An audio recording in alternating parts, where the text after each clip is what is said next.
있는데요. 앞서 예고해드린 대로 오늘의 종목은 두산 로보틱스입니다. 시청자 7165님께서 신청해 주신 종목인데요. 일단 매수가가 10만 3천 원이고요. 비중은 10% 가지고 계십니다. 두산 로보틱스 계속해서 좀 하락하는 흐름이죠. 오늘도 3%대 하락 흐름 나오면서 우리 시청자님께서는 현재 24%의 손실을 보고 계신 상황인데요.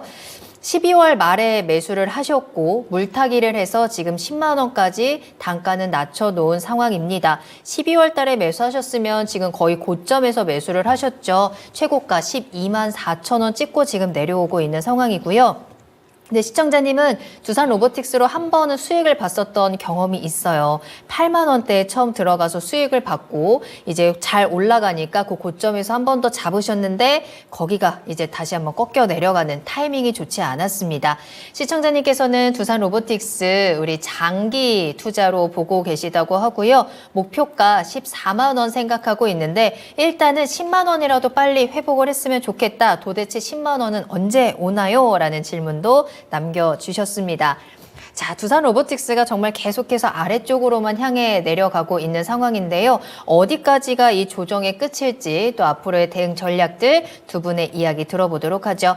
자, 먼저 문서진 대표님, 두산 로보틱스 투자 의견 매도할까요? 보유할까요? 저는 매도입니다. 매도하겠습니다. 손가람 대표님께서는요? 저는 보유로 하겠습니다. 보유로 가겠습니다. 의견이 엇갈렸는데 자세하게 들어보죠. 먼저 문서진 대표님, 두산 로보틱스 매도인데요. 네. 이제는 이제 상승보다는 하락 쪽에 조금 더 무게를 두시는 걸까요? 우리나라 로봇 섹터들이 대부분 실질적인 이제 매출보다는 기대감으로 많이 오르긴 했잖아요. 그렇죠. 물론 뭐 미래에는 당연히 이제 로봇 시대가 되긴 할 건데, 근데 이제 로봇을 판단할 때는 잘 판단해야 되는 게 돈이 되는 로봇이랑 돈이 그렇게 많이 안 되는 로봇이 있거든요.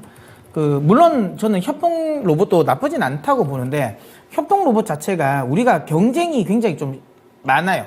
그러니까 엄청 나중에 돈이 되는 건 휴머로이드인데, 네. 휴머로이드 내에서는 레인보우 로보틱스 정도가 저는 의미 있는 그 기술이 있다라고 저는 생각하거든요. 근데 그게 어쨌든 휴머로이드가 매출로 인식되기 위해서는 한 10년은 넘어야 안 될까요? 아, 이제 그 기술. 예, 그게 10년 넘어야 될 것 같거든요. 물론 뭐 제 생각이 보다 훨씬 더 1억이 올 수 있긴 하겠지만, 저는 그렇게 생각을 해요. 그러면 이거는 다음 세대, 그러니까 지금은 시장에서 핵심은 AI잖아요. 그러니까 AI가 끝나고 났을 때 그 다음 테마로 휴머로이드가 되지 않을까라는 생각을 하고 있고요.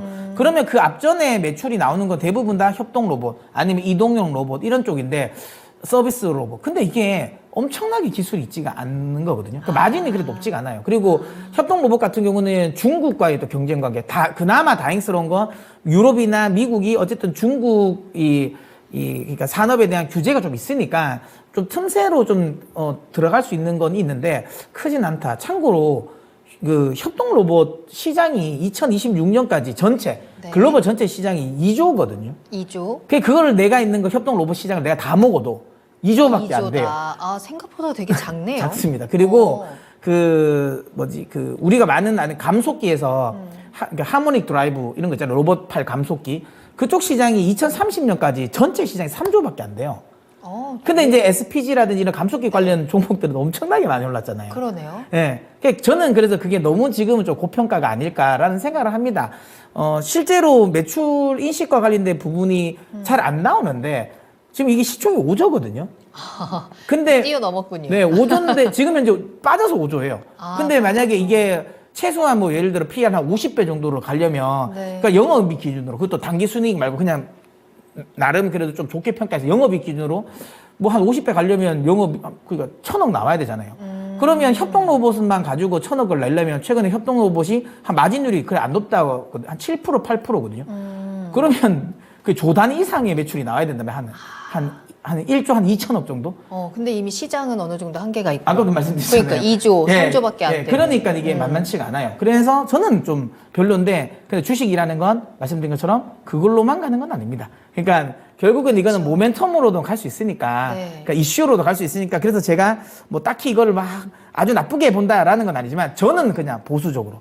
이게 안 간다라는 건 아니지만, 저는 그냥 업황적인 부분을 보면 너무 좀 많이 고평가된 건 맞지 않을까라는 생각이 해서, 그래서 저는 매도 의견 드리는 겁니다.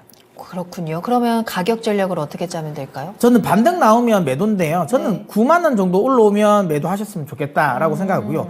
6만 원을 손절가로 드렸어요. 왜 6만 원으로 손절가를 드렸냐면 네. 이게 이제 상장할 때 이제 시초가거든요. 이거 깨버리면 또 한번 많이 내려갈 수도 있어요. 그래서 6만 원은 지지했으면 좋겠다는 건데 모르겠습니다. 저는 개인적으로 그냥 매도 의견이긴 해요. 매도할까요? 네. 알겠습니다. 그러면 송가람 대표님께서는 보유 의견을 주셨는데 의 의견도 같이 한번 들어보죠. 말씀해 주신 것처럼 지금은 단기적으로는 어느 정도 고평가 구간이다라고 네. 보여집니다. 그리고 로봇 산업 자체가 지금은 여기에서 시장 자체가 활성화됐다라기보다는 어느 정도 기대감에 많이 올라왔다라고 볼 수가 있겠죠. 특히 이런 이 대형 업체들 같은 경우에는 인수, 합병, 그 외의 기대감 이 두 가지로 인해서 굉장히 많은 상승 흐름이 나왔다라고 보여집니다. 하지만 이 시장 전체를 놓고 본다라고 한다면 우리가 지금은 중장기적으로 봤을 때는 이 시장 전체가 굉장히 커질 가능성이 높다라는 것을 볼 수가 있을 텐데요. 지금 시장 자체의 규모 놓고 본다면 7조를 넘지 않는다. 라고 보여지고 있습니다. 로봇 시장 자체가 6조에서 7조 정도 될 것이다 라고 예상이 되고 있고 이 중에서 산업용 로봇 분야도 3조에서 크게 벗어나지 않을 것이다 라고 전망이 나오고 있고 이 파이 안에서 움직인다라고 한다면 먹거리는 아무래도 적을 수밖에 없겠다라고 볼 수가 있겠지만 지금 우리가 시장 전체의 흐름을 본다라고 한다면 우리가 산업용 로봇 그리고 서비스용 로봇까지 앞으로의 여기에서 자동화에 대한 수요도 늘어나고 있고 투자도 지속적으로 늘어나고 있다라는 측면에서 시장 전체의 지금의 파이보다 훨씬 더 커지지 않겠느냐라는 점을 본다면 중장기적으로 로봇 산업은 우리가 주목해 볼 수 있는 산업 중에 하나다라고 볼 수가 있겠습니다. 그리고 우리나라 같은 경우에는 우리가 산업 전반적으로 볼 때 이 시장 자체가 커지는 시장을 본다라고 한다면 정부에서 어느 정도 꾸준히 지원하고 있는 산업 정부에서 지원금이 늘어나고 있는 산업을 주목을 해봐야 된다라는 점 말씀을 드리고 있는데 이 정부에서도 이 정책 목표를 제시하고 있는 제5차 과학기술 기본계획을 보게 되면 이 유막 산업 부분, 과학기술 부분에 대한 중장기 정책 목표를 본다라고 한다면 이 로봇 산업 부분에 있어서 지속적으로 정부에서 투자를 하겠다라는 발표가 나왔고 그리고 투자금도 지속적으로 늘려나가겠다라는 부분이 있기 때문에 지속적인 국내에서도 투자가 늘어날 가능성이 굉장히 높다라는 점도 볼 수가 있겠습니다. 그리고 이 분야 자체도 단순히 기존의 이 협동 로봇, 서비스용 로봇만 볼 것이 아니라 이 공장에서 자동화에 따른 협동 로봇 부분 외에도 이 ICT 그리고 정보통신 기술인 ICT 그리고 우리가 집안에서 바로 쓸 수 있는 사물 인터넷 부분 IoT 그리고 사이버 물리 시스템인 CPS 등 이런 다양한 산업에서의 수요가 늘어나고 있다라는 점에서 이 스마트 팩토리 부분도 전 세계적으로 상당히 늘어나고 있는 부분이 있기 때문에 이 생산 효율 극대화를 위해서 이 삼성전자, 현대차, LG, 에너지솔루션, 효성그룹 등에서 기업에서 추가로 도입할 예정에 있기 때문에 이런 부분까지 부각이 된다라고 한다면 중장기적으로 우리가 주목해 봐야 하는 섹터 중에 하나다. 이 점에는 분명하다라는 점을 말씀을 드리겠습니다. 지금 가격대는 제가 보유 의견을 드리긴 했지만 네. 기대감에 상승한 이후에 꾸준히 눌리고 있습니다. 어느 정도 리스크 관리는 필요한 국면이다라고 보여지는데요. 비중이 높으신 부분을 비중이 굉장히 높다라고 한다면 어느 정도 지금은 여기에서는 추가 매수를 하기보다는 비중이 높으신 분들은 지지 나오는지 여부를 보면서 가져가 보시는 것이 좋겠다라는 점 말씀을 드릴 텐데요. 손절가를 짧게 7만 원 드렸는데 이 짧은 손절가를 드린 이유가 여기에서 이 7만 원대 이탈이 나온다라고 한다면 아무래도 가격 조정이 좀 더 커질 수 있기 때문에 지지가 나오는지 여부를 체크를 한 이후에 우리가 중장기적으로 본더라도 그 체크를 해야 되는 시기다라고 보여지기 때문에 손절가 74,000원 제시해 드리도록 하겠고요. 1차 목표가 12만 원 제시해 드리도록 하겠습니다. 네. 자, 두산 로보틱스에 대해서 두 분의 의견을 들어봤습니다. 매도와 보유 좀 의견이 엇갈리기는 했는데요. 다시 한번 정리해서 전달해 드리죠. 자, 먼저 문서진 대표님께서는 매도 의견을 전해 주셨습니다. 이 협동 로봇의 시장에 대한 캐파의 한계가 있다라는 부분을 짚어 주시면서 두산 로보틱스 기대감으로 좀 많이 올라온 부분들, 이 고평가에 대한 부분들을 좀 정리를 해 주셨고요. 따라서 그에 따른 전략이었습니다.